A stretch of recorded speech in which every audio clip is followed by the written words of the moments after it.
Hello.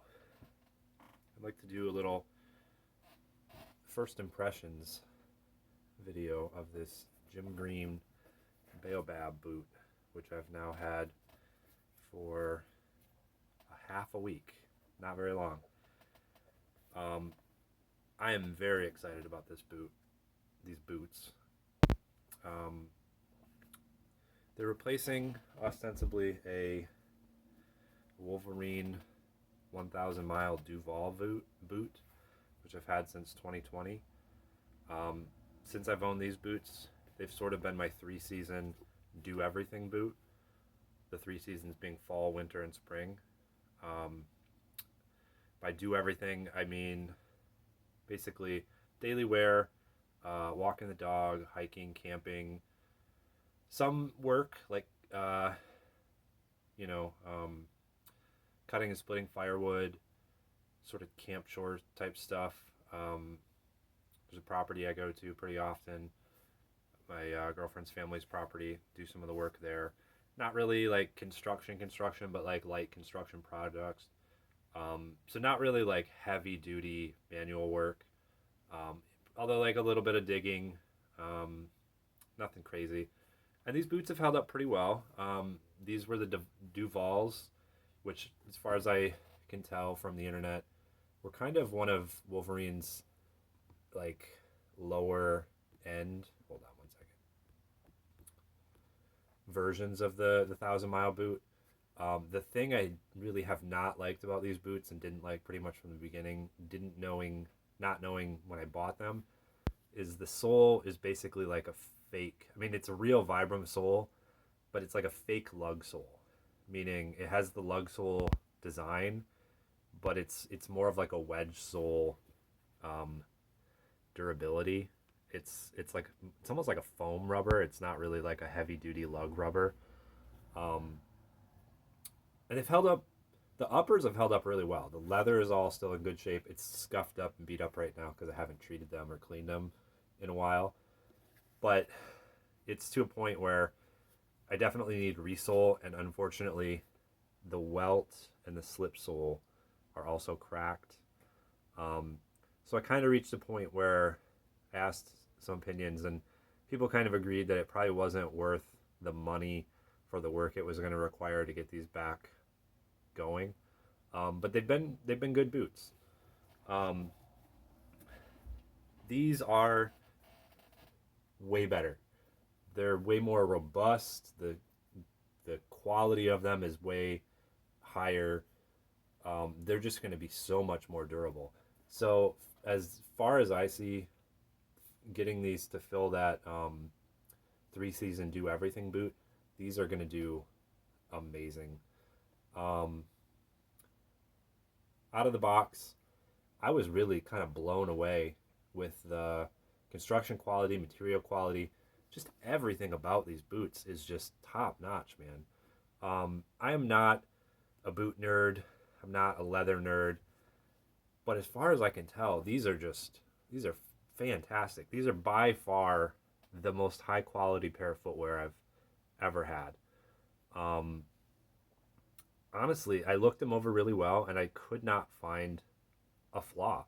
Sure, there might be like a tag end of a thread here and there that could use some trimming, and but every piece of this boot is just very, very high quality. I am so impressed with this boot, and really, from what I can tell, Jim Green as a company, I'm really impressed with the leather. The leather has a good smell, a good feel. This Nubuck Houston brown leather is just, it seems very durable. It's already quite soft and pliable.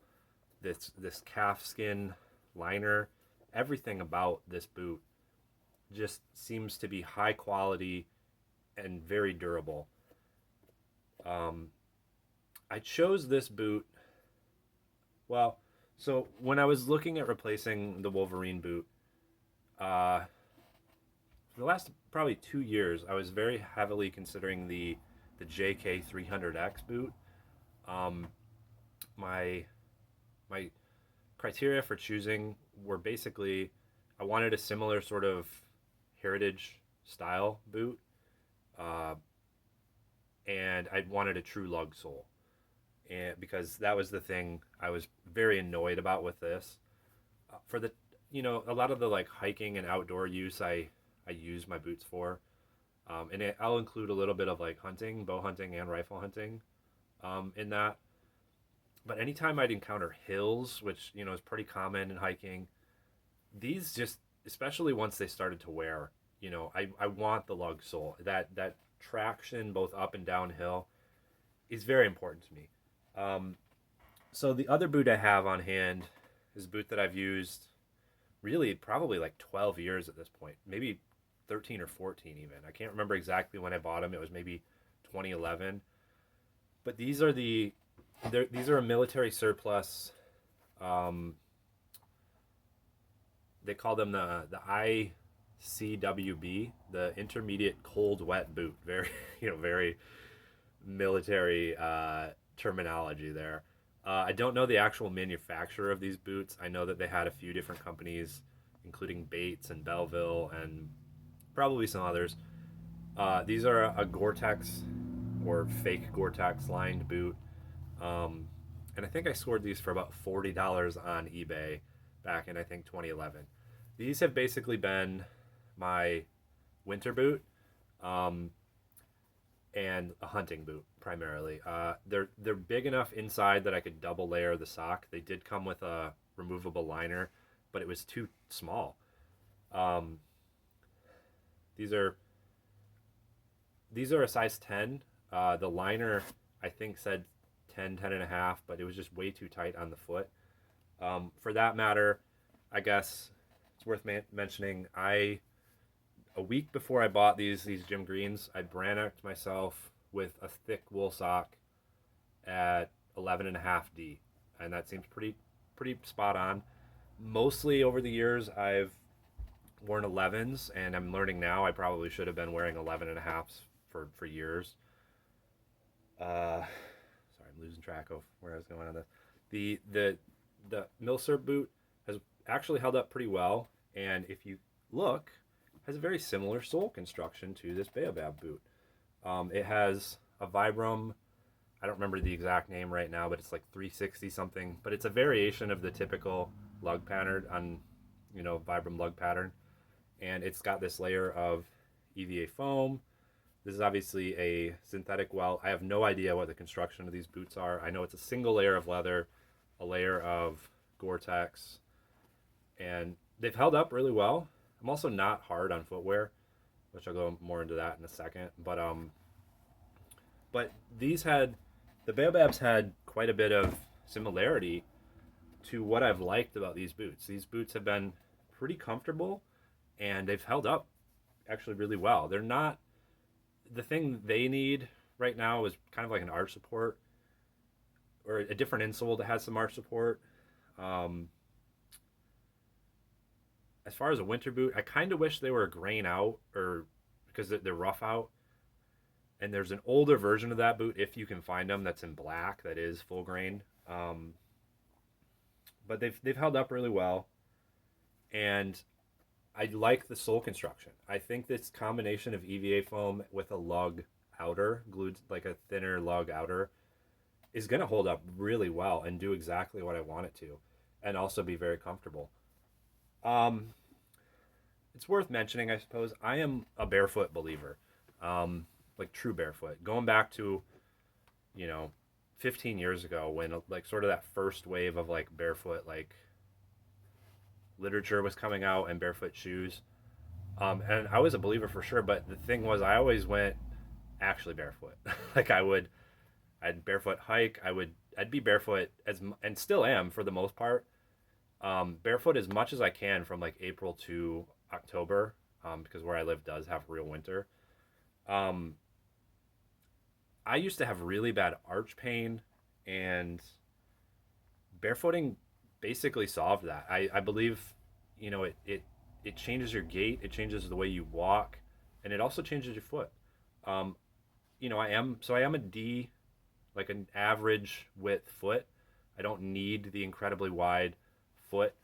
Um, but the toe splay, And shoes that are incredibly narrow, it was a huge turnoff. The other thing I didn't like about a lot of shoes and still don't like, excess foam and excess padding. I would just tear up the back sides of the heel on a lot of shoes that had just like a layer of padding and then mesh, and it just really turned me off. But the thing was, the early barefoot shoes really turned me off. I really didn't like the Vibram Five Fingers. They seemed pointless and stupid to me. I was also just like, just take your shoes off, just walk actually barefoot. And as time has progressed, there's newer, more interesting options available. I went with, for my summer shoe when I needed to wear a shoe. I had this pair of Vans for years. These are trashed now, like they're literally falling apart. The heel counter and like the insole. So these I need to just throw out. To replace them, last year I bought Nothing News. The construction of these seems really good. Uh, Unfortunately, I probably should have went with an 11 and a half. I went with an 11, and they also are kind of narrow. I do feel a little toe crunch in these. A lot of that too was just break in. Canvas shoes are not as hard to break in as leather boots, but um, there is still a bit of a process. But these are getting more comfortable. I think the 11s will work, especially in summer. I'll be wearing thin socks. Um, But anyway, back to the Baobab and how excited I am about them. Uh, Break-in's going well. It's not done. There's still a bit of work to be done for sure. Um, Mostly for me, honestly, the whole forefoot area feels really good. This toe box for me, I have plenty of room to spread out. They're not like incredibly roomy, but they are roomy enough for sure. The heel counter is where I had problems with these Wolverines too. It takes a while. It really just takes a while, and I haven't got any blisters yet. I have stopped short when I've had some serious hot spots. Here's my tip, and it's worked extremely well. Grab your phone, set a 5-minute timer, pick up one boot, and just go to town on this heel counter. Just flex it, squeeze it, bend it, everything you can think of to just sort of loosen it up. That 5-minute timer expires, pick up the other boot, do the exact same thing. That helped so much, so much. Just that simple little practice helped a ton in making these more comfortable on my heel. Uh, Feel free to do it multiple times. I think before putting these on, I'm still going to do that 1 to 2 minutes for each boot, just to sort of warm it up and loosen it up before sticking my feet in them. I wish I'd done it straight out of the box before sticking my foot in them at all. That's helping a ton. Um, the last thing I guess I'd like to talk on is the look, the appearance. Honestly, a lot of people make sort of the fun of the clown foot, duck foot of these Jim Green boots. These obviously are the narrower last, which for my foot seems to be perfectly adequate. Uh, and are they the best looking boot in the world on the market? No. I still think they're a pretty damn good looking boot, honestly. What I would say is they're pretty utilitarian in appearance. This sole construction, sort of from the side profile, has the look of like a wedge sole. Obviously, it's not. Um, and a lot of people too have pointed out, when you're looking down at them from your perspective, sure, they look kind of funny. They look kind of bulbous. They don't really have a form-fitted look to them. But when you look at them from any other angle, how anybody else in the world would see your foot, they look perfectly fine, I think. Utilitarian for sure. They definitely have a work boot appearance to them, but I could definitely see myself or anyone else wearing these in like a business casual type of outfit or setting. So really, they don't look bad at all. I have not treated the leather on this yet. I'm pretty pleased with the color of the Houston Brown. It definitely will darken up when I color it or treat it and wax it. And I'm not really worried about that because, again, I don't care that they have a utilitarian look. I'm not going to bother shining them. I'm not going to try to dress them up really. And that's one thing with the leather on this Wolverine boot. When I cleaned these up and shined them up, they dressed up pretty well. Uh, I wore them to a couple weddings, and they complemented my outfit pretty well, I think. And I'm not fully sure what I'm going to do with these yet. I sort of am going between a few different options. I might throw them on eBay for cheap, and maybe somebody else will feel like throwing some money at a resole, rebuild. I haven't ruled out tearing them apart myself and attempting a DIY.